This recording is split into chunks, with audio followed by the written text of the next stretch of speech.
नमस्ते, welcome to my channel deep astro universe. आज मैं आपके साथ बात करूंगी स्पाइसेस मीन लग्न वालों के लिए अक्टूबर का मंथली प्रेडिक्शन क्या कहता है। अक्टूबर का मंथली प्रेडिक्शन मैं स्टार्ट करूँ उससे पहले मैं आपको ये क्लियर कर दूँ कि जो भी आप मंथली प्रेडिक्शन देखते हो उसको अगर आपको थोड़ी बहुत भी नॉलेज है कुंडली की, महादशाओं की, तो आप पहले अपनी जो खुद की प्लान जो जिस भी प्लैनेट की, जिस भी ग्रह की महादशा अंतर या प्रत्यंतर चल रहा है, उनका क्या कॉम्बिनेशन है, अगर आप समझते हो तो पहले वो अपनी कुंडली में देखो। और उसके साथ साथ शनि, बृहस्पति, राहु केतु, मतलब सैटर्न, जुपिटर, राहु केतु, ये बहुत ही इंपॉर्टेंट प्लैनेट्स हैं क्योंकि इनका जो ट्रांजिट होता है वो बहुत बड़ा ट्रांजिट होता है। क्योंकि सैटर्न का 2.5 साल का, 2.5 ईयर का, जुपिटर का 1 ईयर का, 1 साल का, राहु केतु का 1.5 ईयर का। तो ये तो बहुत बड़ा ट्रांजिट है, बहुत बड़ा शिफ्ट होता है, लाइफ में बहुत कुछ बदल जाता है। तो ये प्लैनेट्स और आपकी महादशा अंतरदशा के प्लैनेट्स, ये मिलके आपका कोई इवेंट अगर मंथ में होने वाला है उसको वो बहुत ही सिंपल तरीके से क्लियर आउट किया जा सकता है। तो अगर आप ये समझोगे तो आपको भी अपना मंथली प्रेडिक्शन में कौन सा इवेंट होने वाला है ये भी समझ में आ जाएगा। तो मेरी सलाह है आप पहले वो थोड़ा बहुत अगर आप कुंडली अगर अपनी खोल के देखोगे तो उसमें एस्ट्रो सेज जैसी कुंडली के ऐप होते हैं, वहाँ पे महादशा अंतरदशा आप देख सकते हो। फिर कभी मैं महादशा अंतरदशा को कैसे रीड करते हैं एग्जैक्टली आप कितने सिंपल तरीके से सिंप्लीफाई करके उसको समझ सकते हैं कि आपके साथ हो क्या रहा है एग्जैक्टली, वो मैं कभी अलग से प्लैनेट्स का सारा वीडियो बनाऊंगी। बट अगर आप जानते हो तो आप उन प्लैनेट्स और ये जो बड़े प्लैनेट्स हैं इनके बारे में मंथली प्रेडिक्शन में जाने की कोशिश करो। तो अब स्टार्ट करते हैं शनि से। शनि फिलहाल वक्री है, सैटर्न रेट्रोग्रेड है, एक्वेरियस कुंभ राशि में। फिलहाल ये शतभिषा नक्षत्र राहु के नक्षत्र में है। कुंभ राशि आती है आपके 12वें भाव में, 12th हाउस में। तो सैटर्न की मूल त्रिकोण राशि है और ये एक्वेरियस साइन जो है ये आपके 12th हाउस में आता है। इसका जो दूसरा साइन है कैप्रिकॉर्न, दैट्स मकर राशि, वो आती है 11th हाउस में। तो ये कहीं ना कहीं दिखाता है कि जो भी आपके गेन्स हैं वो कहीं ना कहीं जो भी आपके गेन्स हैं उसमें हो सकता है आपको वो गेन्स जो हो रहे हों वो किसी फॉरेन प्लेस से ऐसे हो सकता है। नहीं तो आप हो सकता जो भी आप अर्न कर रहे हो इस टाइम पे, जो भी आपको गेन्स मिल रहे हैं वो हो सकता है आपको अ, थोड़े पोर्शन ऑफ अमाउंट आप हो सकता है चैरिटी में या अच्छे कॉजेज़ में लगा रहे हो। इस टाइम पे आपका थोड़ा बहुत खर्चा भी हो रहा है, वो खर्चा आप अच्छी चीज़ों में कर रहे हो, नॉट दैट कि ये बुरी चीज़ों में खर्चा हो रहा है। क्योंकि शनि जो है वो अपनी ही मूल त्रिकोण राशि में है, तो जो भी खर्चे हो रहे हैं वो अच्छे कॉज के लिए ही हो रहे हैं जो भी इस टाइम पे हो रहे हैं, और आपको गेन्स भी हो रहे हैं साथ में इस टाइम पे। और वो गेन्स ज़्यादातर आपको फॉरेन प्लेसेस से हो सकता है। अगर आप एमएनसी में काम करते हो, एमएनसी से एक्सपोर्ट इम्पोर्ट करते हो, वहाँ से अगर आप फॉरेन प्लेस में ही जाके वहाँ पर काम करते हो किसी कंट्री में या दूसरे स्टेट में, तो ये सब पॉसिबिलिटी दिखती है कि आप किसी फॉरेन प्लेस से आप, या अभी अगर नहीं भी गए हो तो ये चांसेस बनते हैं जब तक कि ये कुंभ राशि में रह गए। और उसके साथ साथ इसकी थर्ड एस्पेक्ट जो तीसरी दृष्टि है वो सेकंड हाउस पे गई है, तो ये आपकी सेविंग्स को बढ़ाएगा, सेविंग्स को बढ़ाएगा। और साथ में इसका सेवंथ एस्पेक्ट जो है वो 6th हाउस में है, तो कहीं ना कहीं आपको सर्विस ओरिएंटेड बनाएगा। हो सकता है आप वॉलंटियर करो किसी नॉन प्रॉफिट ऑर्गेनाइजेशन में, वहाँ पे भी आप बिना किसी सैलरी के भी किसी को हेल्प कर सकते हो। जैसे मैंने बोला, आप इस टाइम पे मुझे दिखता है कि आप पैसे भी खुद कमाओगे थ्रू डिफरेंट सोर्सेज से, और साथ मतलब आप सर्विस भी करोगे, खुद पैसे भी कमाओगे, लेकिन उस पैसे को चैरिटी में भी दोगे, एक अच्छे कॉज के लिए भी दोगे, क्योंकि वो दिखता है। हो सकता है आपको किसी संस्था के साथ जुड़ के कुछ काम करो, तो ये भी दिखता है आप बहुत ही अच्छे कॉज के लिए काम कर सकते हो। और अगर आप नहीं कर रहे हो तो इस टाइम पीरियड में हो सकता है किसी तरीके से आप कनेक्ट कर जाओ किसी से भी, और आप करने भी लगो। क्योंकि स्पाइसेस वालों के लिए तो, क्योंकि अगर स्पाइसेस किसी की राशि है, लग्न है, उन लोगों को तो ये सब लाइफ में डेफिनेटली करना चाहिए। क्योंकि ये हमारे जो मेन जो काल पुरुष की कुंडली है उसकी आखिरी राशि है, और वो कहीं ना कहीं वो दिखाता है कि एक साइकिल जो होता है लाइफ का वो वहाँ पे एंड करता है। और एंड में हम सब लोग ये जानते हैं कि जो भी हमने गेन किया है, अटेन किया है, वो एंड में हमें छोड़ के ही जाना है। तो स्पाइसेस में जब शुक्र भी होता है वो वहाँ पे एक्सॉल्टेड होता है, तो वो इसीलिए होता है क्योंकि उसको पता है कि जो कुछ भी मैंने कमाया है वो सब, जो कुछ भी मैंने लग्जरीज और वो सब, उसको मुझे या तो शुक्र वहाँ पर बैठ के अपने खुद के कंफर्ट के लिए खर्च करता है, या वहाँ पे शुक्र इंसान को बिल्कुल ही स्पिरिचुअल, जैसे ओशो जैसे कोई योगिक इंसान है वैसा बना देता है। क्योंकि उसको एंड में रियलाइज़ हो जाता है कि सब कुछ जो कुछ भी है वो हमें जब तक कि हम गॉड से, भगवान से कनेक्ट नहीं करते हैं, तब तक कि हमें लाइफ का जो एंड का साइकिल है ना, वो हमें जो जिसको मोक्ष बोलते हैं वो हमें अटेन नहीं होगा, वो हमें नहीं मिल पाएगा। तो इसीलिए स्पाइसेस मीन लग्न राशि वालों को तो चैरिटी डेफिनेटली करते रहना चाहिए, ये उनके लिए भी सही होगा, क्योंकि आपके जो शनि की राशि है, मूल त्रिकोण राशि एक्वेरियस साइन, वो आपके 12th हाउस में आती है, और जो शनि है वो कर्म कारक है, तो कहीं ना कहीं आपका कर्म जो है वो जुड़ा हुआ है 12वें घर की चीज़ों से।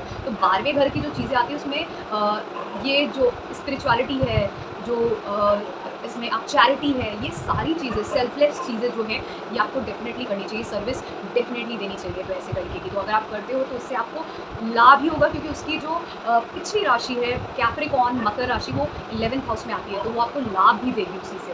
तो अब बात करते हैं उसका जो 10th एस्पेक्ट है, वो जाएगा आपके 9वें भाव में, तो वो आपका भाग्य भी बढ़ाएगा, आपको ट्रैवल भी कराएगा, फॉरेन केसेस पे जा सकते हो, तो ये सारी चीज़ें आपके साथ इस टाइम पीरियड में हो सकती हैं। फिर बात करते हैं जुपिटर रेट्रोग्रेड की, क्योंकि गुरु वक्री है, उसके लिए मैंने अलग से वीडियो बना रखा है, वहाँ पर उस वीडियो में जाके डिस्क्रिप्शन में टाइम स्टैम्प्स है, आप अपने लग्न के लिए देख सकते हैं वहाँ से।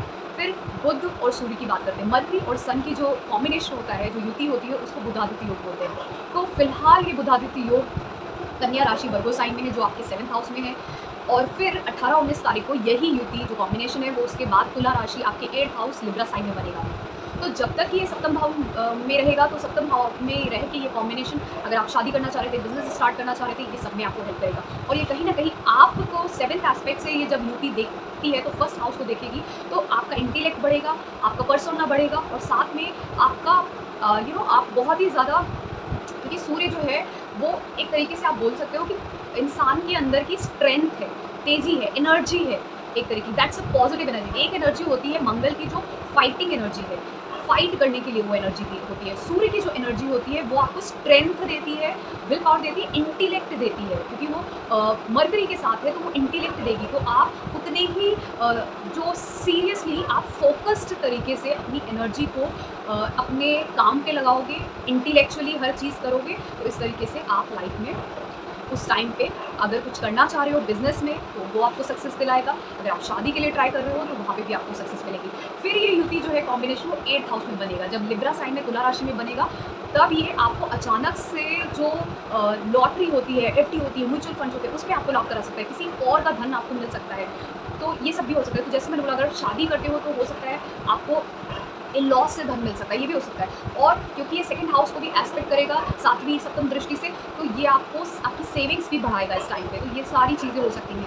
हाँ, बस ये हो सकता है कि इस टाइम पे थोड़ा बहुत आपको किसी वजह से एंग्जाइटी हो या टेंशन हो, थोड़ा सा स्ट्रगल, लेकिन वो उतना नहीं होगा, क्योंकि अल्टीमेटली आपके चांसेस बहुत ज़्यादा बनते हैं कि आपको अचानक से कहीं कुछ धन की प्राप्ति हो जाए अचानक से। ये दिखता है, अगर इसकी महादशांतर या प्रत्यंतर होगा, तो आपको अचानक से मिलने के चांसेस बहुत बहुत ज़्यादा बनते हैं। फिर बात करते हैं शुक्र की। वीनस जो है वो फिलहाल सिंह राशि में, सिंह राशि आपके 6ठे भाव में पड़ती है। तो शुक्र यहाँ पर, शुक्र की जो राशि है, एक तो वृषभ राशि टॉरस, वो आपके 3rd हाउस में आती है, 3रे भाव में, और जो लिब्रा है वो आपकी आती है 8म भाव में और 6ठे भाव में। तो अष्टम से 8th हाउस से 6th हाउस में जब उसका लॉर्ड गया है, तो ये विपरीत राजयोग बनता है, अचानक से लाभ होना 6ठे भाव की चीज़ों में। और तीसरे घर का मालिक 6ठे भाव में गया है, तो ये 3rd से 4 हाउसेस छोड़ के 6th हाउस में गया है। तो ये बता रहा है कि अचानक से हो सकता है आपको कोई 6ठे भाव से रिलेटेड, 6ठा भाव जो होता है आपकी सर्विसेज का होता है, आप किसी जॉब के लिए ट्राई कर रहे थे, हो सकता है वो आपकी जॉब कहीं लग जाए। आप किसी कोर्ट केस में फंस गए थे, वहाँ लिटिगेशन में, वहाँ पे आपको हो सकता है विक्ट्री मिल जाए अचानक से।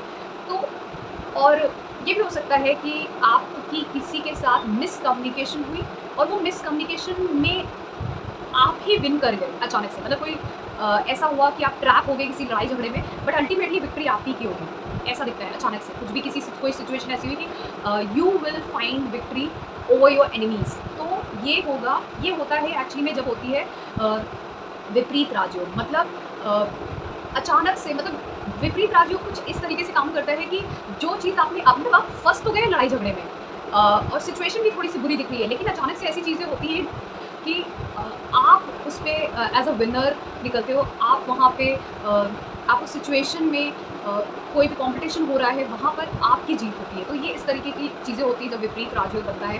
तो यहाँ पर भी 6th हाउस से रिलेटेड टू, छठे घर से रिलेटेड टू में आपको अचानक से विक्ट्री, किसी भी तरीके की जीत मिलना, या तो आपको, अगर आप जॉब के लिए ट्राई कर रहे थे, वहाँ पर आपकी को मिल सकती है। कोई कॉम्पिटिटिव एग्ज़ाम में था, अचानक से आप वहाँ पे आपको हो सकता है आपके लिए सिचुएशन अच्छी हो और आप क्वालिफ़ाई कर जाओ, या फिर आप किसी और केस में थे, कोर्ट केस में, लिटिगेशन में, वहाँ पे आपकी विक्ट्री हो। किसी के साथ डिबेट चल रही है, ऐसे ही स्पैट हो जाए, नॉर्मल कम्युनिकेशन में मिसकम्युनिकेशन हो जाए, वहाँ पे भी आपकी सिचुएशन आपके लिए अचानक से आपके लिए आपके फ़ेवर में ही बन जाएगी। तो इस तरीके से ये विपरीत राजयोग काम करता है। फिर उसके बाद बात करते हैं मंगल की। मंगल फ़िलहाल, मार्स जो है वो लिब्रा साइन आपके 8th हाउस में है।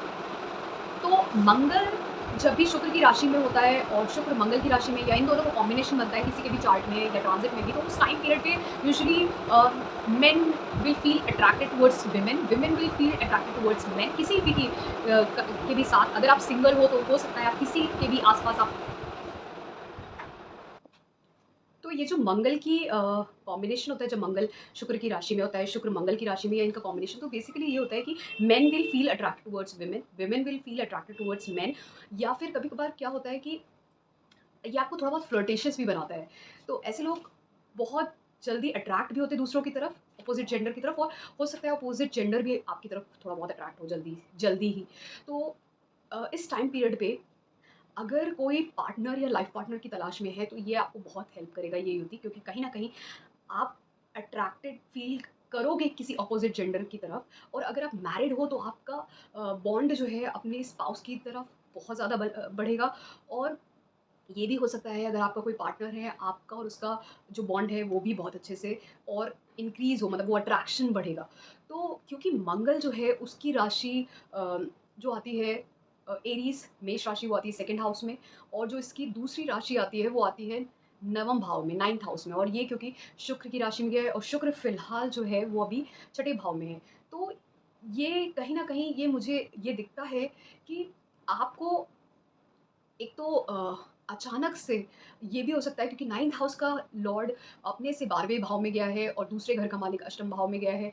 तो भाग्य के, मतलब आपका जो भाग्य है आपको कहीं और घर से दूर लेके जाएगा, ये भी है। आपका भाग्य कहीं दूर आपको आपके घर से लेके जाएगा। ये हो सकता है इस टाइम पीरियड में, अगर आपकी इसकी महादशांतर या प्रत्यंतर चला होगा, तो हो सकता है आप अपने घर से दूर कहीं जाओ, वहाँ पर आपको किसी वजह से जाना पड़े, या आपके करियर के पर्पज़ से या किसी पर्पज़ से, तो वहाँ पर आपका भाग्योदय होगा। यूजुअली जिन लोगों की कुंडली में 9th हाउस का लॉर्ड 8th हाउस में होता है, ये लोग अगर अपने घर से दूर किसी जगह पे रहे जाके, वहाँ पर काम करें, तो उनका भाग्य वहाँ पे और ज़्यादा इंक्रीज़ होता है, बढ़ता है। तो इसलिए अगर आपकी लाइफ में थोड़ा-सा भी इस टाइम पे अप एंड डाउन हो रहा है, सिचुएशन ऐसा लग रहा है कि आपको बहुत ज़्यादा ट्रबल्स आ रहे हैं, एंग्ज़ायटी फ़ील हो रही है क्योंकि सिचुएशन थोड़ी-सी ज़्यादा टेंस्ड हो रही है इस टाइम पे, तो अगर आप ट्रैवल कर लोगे, घर से दूर चले जाओगे थोड़े टाइम के लिए, ये मेरा सजेशन है फॉर दिस मंथ। अगर आपकी महादशांतर या प्रत्यंतर चल रहा होगा, तो अगर आप ट्रैवल करके आ जाओगे घर से दूर, तो आपको बेटर फ़ील होगा, क्योंकि इस टाइम पे ये दिख रहा है, अगर आप घर पे हो, अपने घर से, घर के ही आस-पास घर पे ही हो,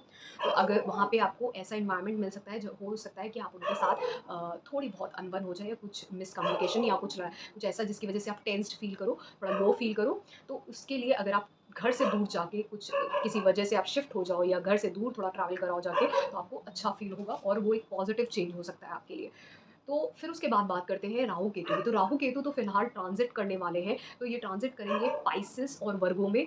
पाइसेस और वर्गो में क्योंकि ये ट्रांजिट करने वाले हैं, तो इनका जो शिफ्ट है वो अक्टूबर एंड में होगा, और उसका जो इफेक्ट है वो 1 मंथ, 1 महीने पहले या 1.5 महीने पहले, 1.5 मंथ्स पहले पहले से ही दिखने लग जाता है।